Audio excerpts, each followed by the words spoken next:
Hello students, आज 5 number question करेंगे। अब देखते हैं 5 नंबर क्वेश्चन क्या कहते हैं। क्वेश्चन है कि एक त्रिभुज का एक कोण 65 डिग्री और दूसरा कोण π/12 है, तो तीसरे कोण का षष्टिक मान और उसका वृत्तीय मान ज्ञात करें। देखते हैं क्वेश्चन का कहने का मतलब क्या है। सपोज एक त्रिभुज है, ठीक है, एक त्रिभुज है, इसका एक कोण दिया हुआ है 65 डिग्री, दूसरा कोण दिया हुआ π/12, तीसरा कोण कितना होगा यही फाइंड आउट करना है। कितना होगा और जितना होगा उसका वृत्तीय मान ज्ञात करना है। जितना निकल जाएगा उसका वृत्तीय मान, मतलब वृत्तीय मान कितना, जितना निकलेगा उसका वृत्तीय मान π/में 180 करना है। वृत्तीय मान पहले षष्टिक मान निकाल लेना, जितना आंसर निकलेगा कितना डिग्री कोण निकला, ठीक है। तो देखते हैं, लिखेंगे प्रथम कोण, त्रिभुज के प्रथम कोण, ये 5 नंबर क्वेश्चन है। प्रथम कोण 65 डिग्री, दूसरा कोण π/12, तो इसको ठीक कर लेंगे। पाई की जगह 180 बैठाया जाता है, कटेगा 15 डिग्री आएगा, ठीक है। तो जब ए वाला और ई वाला 15 डिग्री हो गया तो बचा कितना, ये बचा ना, जो कि पता है कि त्रिभुज का तीनों कोण मिलाने के बाद बनता कितना है, टोटल कितना होना चाहिए 180 डिग्री।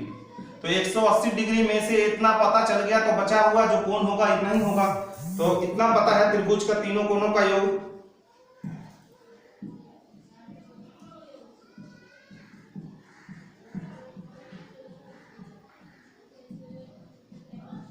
तीनों कोणों का योग कितना होता है 180 डिग्री, ठीक है।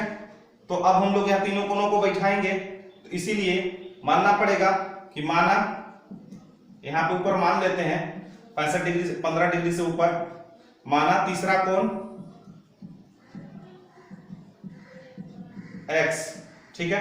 तो पहला कोण 65 डिग्री, दूसरा कोण 15 डिग्री, तीसरा कोण x डिग्री, तीनों मिलाकर कितना होना चाहिए 180 डिग्री। ये दोनों को ऐड कर देंगे, कितना हो जाएगा बोलो बाबू 80, ठीक है, प्लस 80 जो 80 है, प्लस में उधर चल जाएगा, x इधर रह जाएगा, 180 डिग्री माइनस में 80, ठीक है, घट करके आएगा 100 डिग्री। x का वैल्यू आया इतना, इसका मतलब तीसरा कोण कितना है, तीसरा कोण 100 डिग्री है, और तीसरा कोण का वृत्तीय मान निकालना है, तो निकाल देंगे तीसरे कोण का वृत्तीय मान, यानी 100 डिग्री π/180। 1 0 से 1 0 काट दिया जाए, आधा कर दिया जाए, तो कितना आया 5π/9। ऊपर में रेडियन का साइन दे दो, इज दैट, इसको नोट किया है जल्दी। अब देखते हैं 6 नंबर क्वेश्चन। 6 नंबर क्वेश्चन कहता है यदि दो कोणों का योगफल 135 डिग्री तथा दोनों का अंतर, उनका अंतर अगर π/12 हो, तो दोनों कोणों का षष्टिक मान और वृत्तीय मान ज्ञात करें। अगर समझते हैं क्वेश्चन को, तो अगर इस तरह से त्रिभुज है तो दो कोण, अगर एक कोण यहाँ है और एक कोण यहाँ है, यहां से यहां तक का अंतर बोला जा रहा है दो कोणों का, इसका और इसका एक बार योगफल पूछ रहा है, तो योगफल एक बार दिया हुआ 135 डिग्री, और इसका एक बार वियोगफल पूछ रहा है, तो उसका दिया है π/12। एक बार इन दोनों कोणों का योगफल दिया हुआ है, दोनों कोणों को जोड़ने से 135 होता है, दोनों कोणों को घटाने से माइनस करने से अंतर होता है π/12। तो उसी को हम लोग लिखते हैं कि माना प्रथम कोण x है, दूसरा कोण y है, तो एक बार दिखाई देगा x और y दोनों को जोड़ने से कितना, x प्लस y, दो कोण जोड़ने से 135 और दो कोण घटाने से x माइनस y इतना। तो लिखते हैं माना प्रथम कोण x तथा दूसरा कोण y है, ठीक है। लिखेंगे प्रथम शर्तानुसार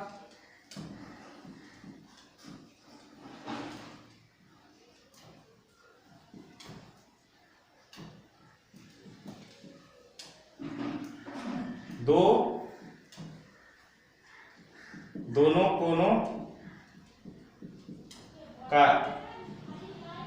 योगफल x plus Y is equal to 135 degree. समीकरण 1 दे देंगे।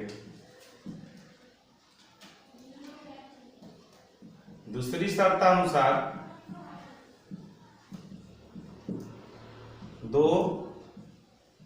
दोनों कोणों का वियोगफल यानी अंतर पाई बाई यानी x minus Y equal to pi by 12। इसको ठीक कर लिया जाए तो पाई के जगह 180 डिवाइडेड बाई 12 कटेगा तो 15 आएगा, तो x minus Y equal to 15 समीकरण नंबर 2 हो जाएगा। क्लियर? तो अगर हम लोग समीकरण 1 तथा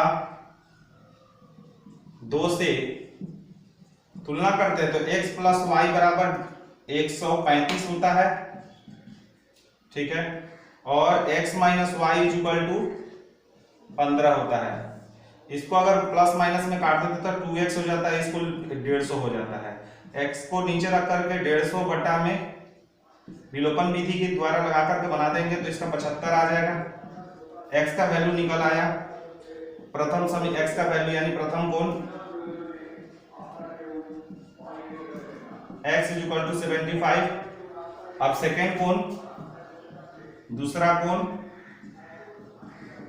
x minus Y equal to 15 था, x के जगह बैठा दीजिए 75 minus Y equal to 15 degree, या तो इसमें बैठा दीजिए x माइनस वाई बैठाओ 15, x के जगह 75 माइनस वाई 15 डिग्री, प्लस में 75 उधर चला जाएगा, माइनस वाई इधर रह जाएगा, 15 डिग्री माइनस 75 प्लस में हो जाएगा, ठीक है, प्लस में माइनस में चला जाएगा तो ये माइनस हो जाएगा 60 डिग्री, माइनस माइनस कट गया, y इक्वल टू 60 डिग्री।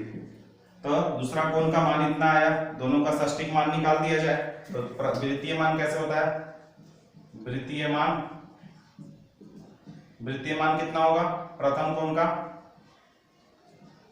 कोण का 75 डिग्री गुने में, बोलो 75 डिग्री गुने में पाई बाई 180, इसका निकाल लो।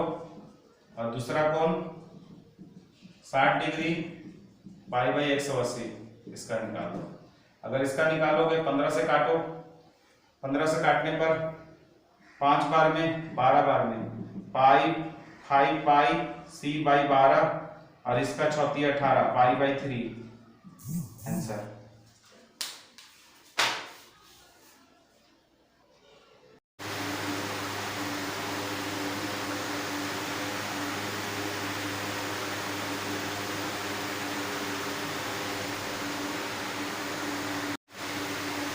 अब देखते हैं 7 नंबर क्वेश्चन। 7 नंबर क्वेश्चन क्या कह रहा है? किसी त्रिभुज के तीनों कोणों का अनुपात अगर 2:3:4 है तो होने से त्रिभुज के वृत्तीय कोण में सबसे बड़ा कोण का मान क्या है? वृत्तीय और उनका वृत्तीय कोण निकालना है, ठीक है ना, वृत्तीय मान निकालना है। तो क्वेश्चन को सबसे पहले सॉल्व करते हैं। सबसे पहले लिखते हैं त्रिभुज के 7 नंबर क्वेश्चन।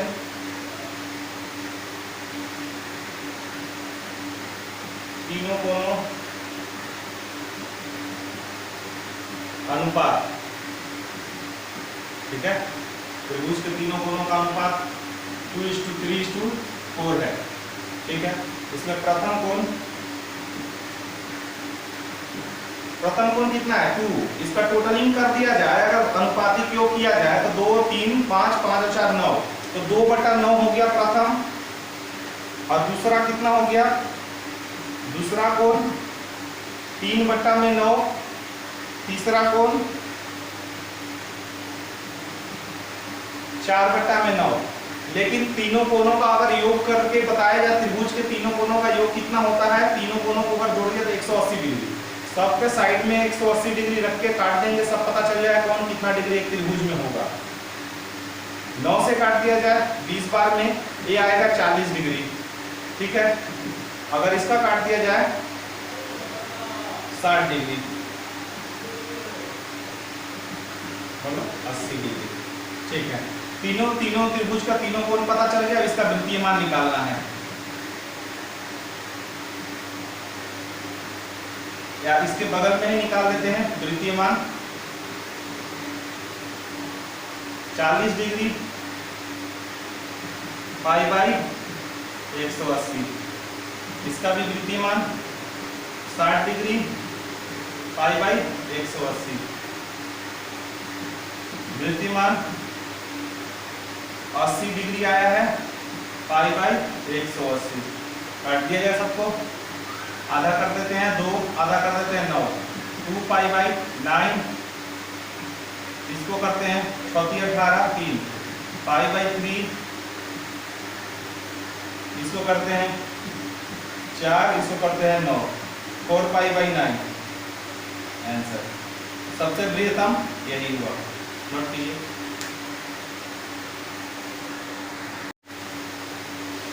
अब देखिए 8 नंबर क्वेश्चन और 9 नंबर क्वेश्चन जो है, 8 नंबर क्वेश्चन और 9 नंबर क्वेश्चन आपका इलस्ट्रेशन में बनाया हुआ है, प्रयोग नंबर में दिया हुआ सेम टू सेम वैसा ही क्वेश्चन है, और उसी तरह से 10 नंबर क्वेश्चन है। और 13 नंबर क्वेश्चन देखिएगा तो 13 नंबर क्वेश्चन सिमिलर है और एग्जाम एकदम बहुत इजी है। त्रिभुज के जगह पे चतुर्भुज कर दिया गया, कुछ नहीं है। मान के चलिए चतुर्भुज है, अब त्रिभुज में हम लोग त्रिभुज में 180 डिग्री से दिखाते थे, चतुर्भुज में हम लोग किससे दिखाएंगे? चतुर्भुज में 360 डिग्री से दिखाएंगे। 360 डिग्री से जब दिखाएंगे तो इसका मतलब एक कोण दिया रहेगा, दूसरा कोण दिया रहेगा, तीसरा कोण दिया रहेगा, चतुर्थ कोण पूछा जाएगा। चतुर्थ कोण माना कितना? माना x। तो पहला कोण, दूसरा कोण, तीसरा कोण और चतुर्थ कोण को सजा करके अकॉर्डिंग टू द क्वेश्चन में लिख देंगे। प्रथम कोण, द्वितीय कोण, चतुर्थ कोण बराबर 360 डिग्री। चतुर्थ कोण की जगह x बैठाएंगे, x को नीचे रख लेंगे, तीनों को जोड़कर उधर भेजेंगे माइनस में। 360 डिग्री से माइनस कर देंगे, x इक्वल टू जितना भी आएगा x का मान तीसरा चतुर्थ कोण का निकल जाएगा और उसका वृत्तीय मान निकाल देंगे। सिंपल है, बहुत इजी है, ट्राई करिएगा। सब सारा क्वेश्चन बहुत, एक क्वेश्चन बहुत इजी है, आप खुद ट्राई कीजिएगा, ठीक है।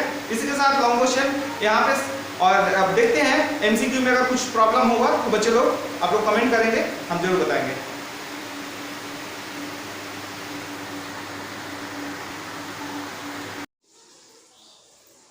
गुड मॉर्निंग बच्चों, कैसे हो? आई होप अच्छे ही होंगे और मैं भी ठीक हूँ, ठीक है। और बात की जाए 20 चैप्टर की, 20 चैप्टर समझ में आया था आप लोगों को, और आप लोगों ने क्वेश्चन भी किया और पूछा भी और होमवर्क भी किया था, बहुत अच्छा लगा। और नेक्स्ट चैप्टर हम लोग 23 चैप्टर की तरफ चलते हैं। ट्रिग्नोमेट्री का नेक्स्ट चैप्टर है 23 में अभी हम लोग कुछ आगे देखते हैं, फॉर्मूला देखेंगे।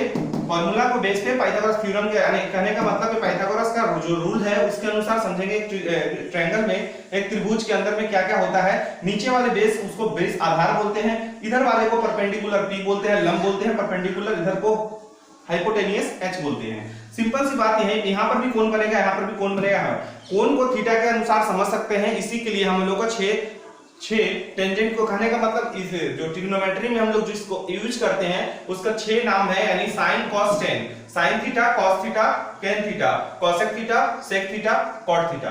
अब कहता है ये कि हम 3 है, पी एच बी, तीनों में से कोई 2 यूज करेंगे। ये भी बोलता है हम कोई 2 यूज करेंगे, ये भी बोलता है हम 2 यूज करेंगे, ठीक है। अब कौन कौन क्या क्या यूज करता है उसको हम लोग समझते हैं, फार्मूला हम लोग को क्रिएट हो जाएगा। एक कहावत के अनुसार फार्मूला को जल्दी से समझेंगे, देखते हैं। साइन का क्या क्या रूल होता है, साइन का क्या क्या होता है। तो पंडित बोला पंडित से, पंडित बोला यानी पी, पी फॉर पंडित, बोला पंडित से, बटा में हरि, हरि बोल। पंडित बोला पंडित से, हरि हरि बोल। पंडित बोला पंडित से, अब बटे में लगा करके हरि हरि बोल। इसी को समझ करके अनुसार समझ में आया कि साइन का फॉर्मूला क्या होता है, P बटा H होता है। यानी P का मतलब होता है, P का मतलब होता है लंब, लंब बटा कर्ण, H मतलब कर्ण। इसका फॉर्मूला होता है कॉस का होता है B, B मतलब आधार, आधार बटा कर्ण। सेम उसी तरह से इसका भी होगा P, P मतलब क्या? लंब, लंब बटा बी मतलब आधार। इसका वैसे आया। तो साइन कॉस टेन का पता चल गया, तो ठीक इसका ऑपोजिट होता है, ठीक इसका उल्टा होता है कॉसेक का, और इसका होता है उल्टा सेक का, और टेन का होता है उल्टा कॉट का। तो इसका होता है P बाई H, तो कॉसेक का क्या आ गया? H को ऊपर कर दो बाबू और P को नीचे, ठीक है। इसका H ऊपर कर दो, B को नीचे, B को ऊपर कर दो, P को नीचे, बस ये फार्मूला तैयार हो गया। अब जिसका वैल्यू निकालना है उसका फार्मूला पता है, उसको बस रखो, उसका वैल्यू निकल जाएगा। अगर एक त्रिभुज के अंदर में पता है, एक त्रिभुज के अंदर में पता है कि ये 3 डिग्री है, ये 3 सेंटीमीटर है, 3 सेंटीमीटर, 4 सेंटीमीटर, 5 सेंटीमीटर। अगर हमको tan का फॉर्मूला निकालना है तो tan का फॉर्मूला क्या होता है? tan का फॉर्मूला होता है P बाई B, P बटा में। हाँ, तो आप लोगों के सामने 23 चैप्टर का 23.2 का 5 का 1 नंबर हमने क्वेश्चन नोट किया हूँ और नोट करके इसके ऊपर हम अपना 299 पेज में जो वैल्यू दिया हुआ उसको हम वैल्यू को पुट करेंगे, जिससे हमारा सवाल जल्दी से बन जाएगा। देखते हैं क्वेश्चन को पढ़ने का इस तरह से तरीका है। Sine square 45 degree minus cosec square 60 degree plus में सेक स्क्वायर 30 डिग्री। तो साइन 45 का मान हमको जानना है और जो भी वैल्यू आएगा साइन 45 के ऊपर में स्क्वायर लगा देंगे।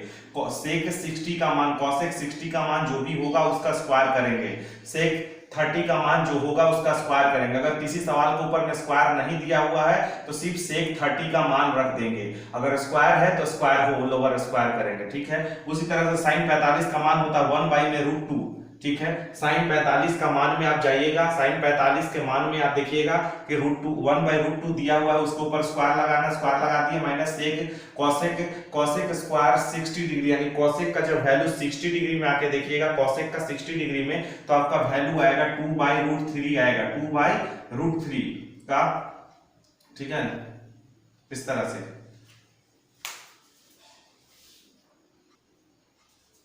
और ठीक वैसे ही आप अगर सेक 30 का वैल्यू देखें तो सेक 30 का जो आएगा, सेक 30 डिग्री वाला जो आएगा सेक 30 में, उसका भी वैल्यू होता है 2 बाई √3।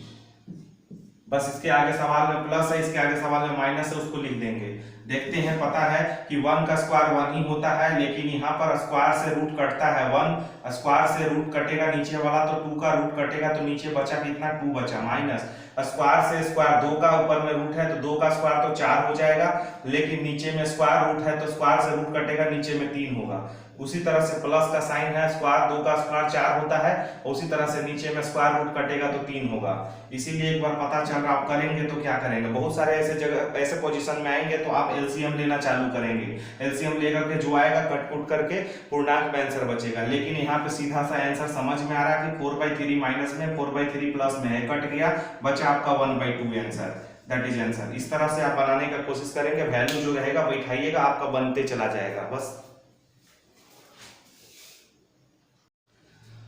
हाँ, तो आप देख रहे हैं 5 का 4 नंबर, 5 का 4 नंबर में 4/3 वैसे ही लिखना है। √30 cot 30 का वैल्यू होता है √3 का होल स्क्वायर कर दिए, प्लस में 3 का 3 लिख दिए, साइन 60 का वैल्यू √3/2 का होल स्क्वायर लिख देंगे, वहां पर 2 का 2 लिखेंगे। कॉसेक 60 का वैल्यू 2 बटा में √3 होता है, उसका स्क्वायर करेंगे और माइनस में 3/4 लिख करके यहाँ पर tan स्क्वायर 30 डिग्री का वैल्यू होता है, तो यहाँ पर 1/√3 हो जाएगा, 1/√3 का होल स्क्वायर, ये जानना है। अब इसको कट करेंगे, कोना में देखेंगे, स्क्वायर से रूट कटेगा तो 3 बचेगा, 3 से 3 कट गया, कोना कोनी तो 4 बचेगा, 4 बटा में 1, प्लस में अगर स्क्वायर से रूट कटा तो 3 हो गया, 3 3 जा 9 हो जाएगा, 9 और नीचे में 2 का स्क्वायर हो जाएगा तो 4 हो जाएगा, माइनस में स्क्वायर 4 हो जाएगा, ऑलरेडी 4 होगा, 4 दूनी की 8 हो जाएगा, और नीचे में स्क्वायर से रूट कटेगा तो 3 बचेगा, यहाँ पे माइनस हो जाएगा, स्क्वायर से रूट कटेगा तो 3 हो जाएगा, 3 से 3 कट जाएगा तो 1/4 हो जाएगा, 1/4, ठीक है। उसी तरीके से यहाँ पे एलसीएम ले लेंगे, तो यहाँ पे एलसीएम 12 हो जाएगा, 12 से 4 में 5 48 हो जाता है, माइनस में यहाँ पे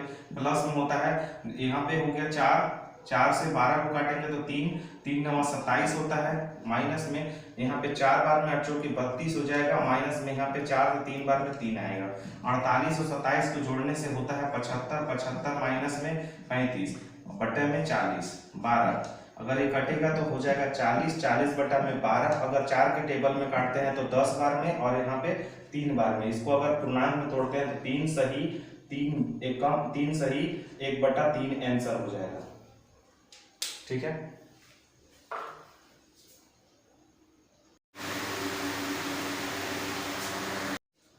हाँ, तो 5 का 5 नंबर अभी हम लोग क्वेश्चन सॉल्व करने वाले हैं। इसको करते क्या है कि यहाँ पर वैल्यू रखते हैं 1/3 और यहाँ पर cos 30 का वैल्यू रखेंगे। cos 30 का वैल्यू जो हमारा होता है, cos 30 का वैल्यू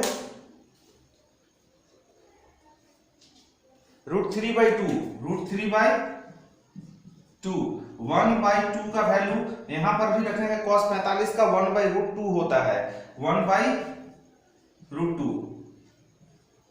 इसी तरह से यहां पे प्लस देंगे, 60 का वैल्यू होता है 60 √3, tan 60 का वैल्यू √3 और cos 30 का वैल्यू हो जाएगा √3/2। अब यहाँ पर क्या करेंगे हम लोग, ऊपर ऊपर गुना करेंगे, नीचे नीचे गुना करेंगे। ऊपर गुना करेंगे तो √3 का √3 ही रहेगा, नीचे गुना करेंगे तो 6 हो जाएगा। लेकिन ऊपर फिर यहाँ पर करेंगे, ऊपर ऊपर तो एक ही रहेगा, नीचे में गुना करेंगे तो 2√2 हो जाएगा। फिर यहाँ पे प्लस दे देंगे और यहाँ पर ऊपर वाला वैसे ही रखेंगे, नीचे वाला को उलट लेंगे। √3 के नीचे में 1 है तो यहाँ पे उलट लेंगे, इसको यहाँ पे उलट लेंगे तो यहाँ पे उलट लेने के बाद उल्टा हो जाएगा। √3/2 है तो 2/√3 हो जाएगा। √3 कट जाएगा, यहाँ पे बचेगा हमारा प्लस के यहाँ पर, और इसको हम लोग उलट लेंगे। ऊपर वाला को ऐसे लिखेंगे √3/6 और यहाँ पे उलट लेंगे 2√2/1 और यहाँ पे प्लस, यहाँ पे बचा है 2/1। तो ठीक है, यहाँ पे इसको मल्टीप्लाई करने से ठीक वैसे ही हो जाएगा। रूट से रूट वाला को गुना कर देंगे, ये दोनों गुना में है, प्लस में है तो प्लस वाला वैसे ही लिख देते हैं। और यहाँ पे गुना में करेंगे तो 2√6 हो जाएगा, बटा में 6 हो जाएगा, अब प्लस में 2 हो जाएगा यहाँ पे। ठीक है, तो इसको लेकर के हमको लोग कैलकुलेशन करना है। यहाँ पे जगह नहीं है इसलिए हम इधर कर देते हैं कैलकुलेशन। ठीक है, या तो यही कर देते हैं। ठीक है, 2√6 बटा में 6 प्लस में 2, यही दिख रहा है आप लोग को। यहाँ पे एलसीएम ले लीजिए 6 का एलसीएम लेने से उतना ही हो जाएगा, 2√6 हो जाएगा, प्लस में 6 12 हो जाएगा। अब 2 कॉमन ले लीजिए, 2 कॉमन लेने से क्या हो जाएगा, √6 हो जाएगा, प्लस में 6 हो जाएगा और नीचे में 6 रहेगा। तो यहाँ से यहाँ काट दीजिए आप, 3 हो जाएगा। तो ऊपर में देखिए, ऊपर में 6 √6 प्लस में 6 √6 प्लस में 6 बटे में 3 आंसर आएगा।